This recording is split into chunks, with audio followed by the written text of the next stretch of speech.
दोस्तों जय माता दी। आज हम कथा लेकर आए हैं गरीब के घर आई 9 देवियाँ। कथा इस प्रकार है। एक समय की बात है, एक छोटे से गांव में एक गरीब किसान अपनी पत्नी और 2 बच्चों के साथ रहता था।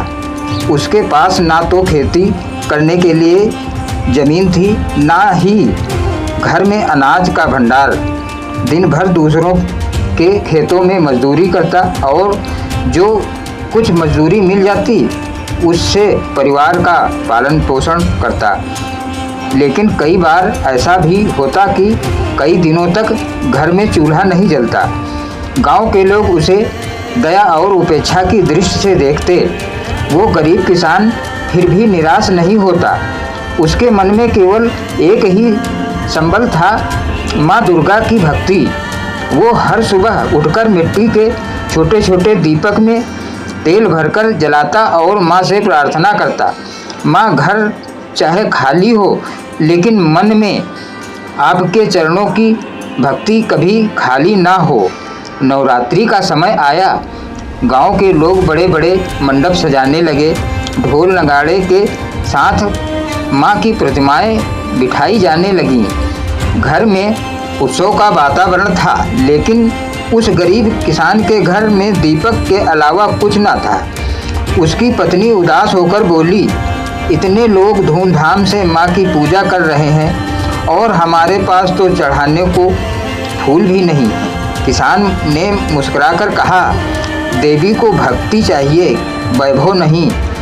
चलो हम मिट्टी से माँ की छोटी प्रतिमा बनाएंगे और उसी की पूजा करेंगे।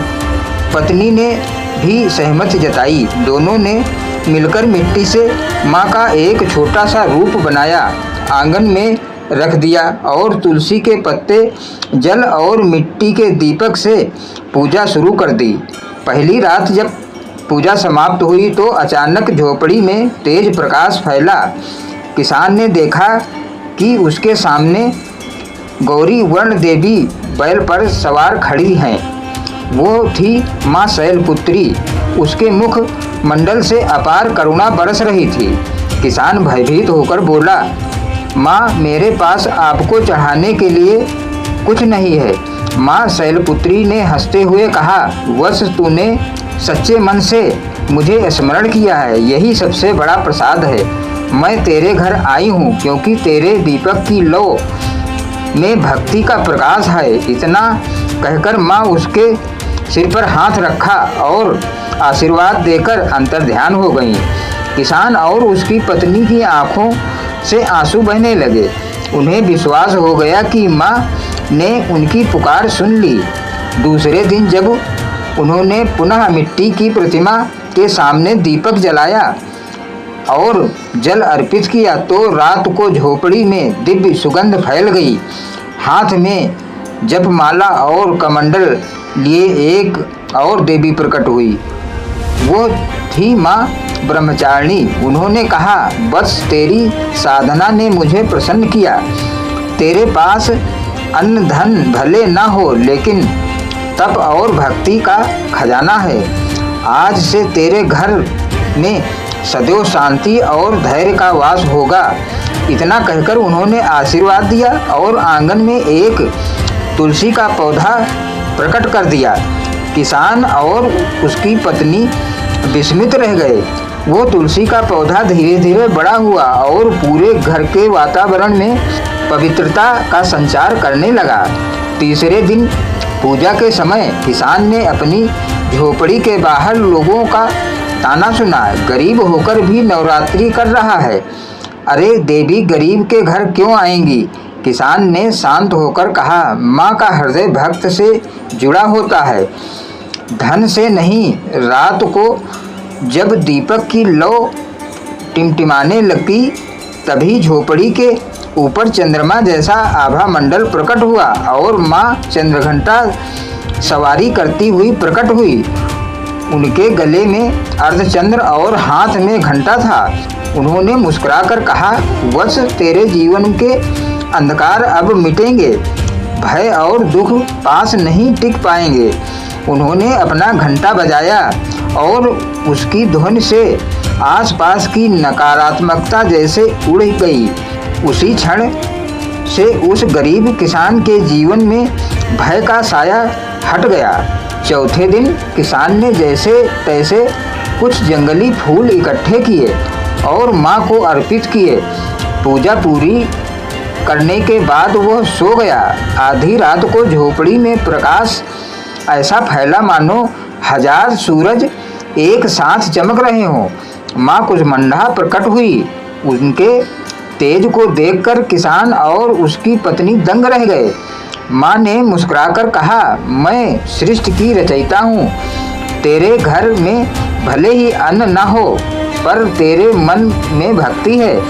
आज मैं तुझे ऐसा वरदान देती हूँ कि तेरे घर कभी अन्न की कमी न होगी।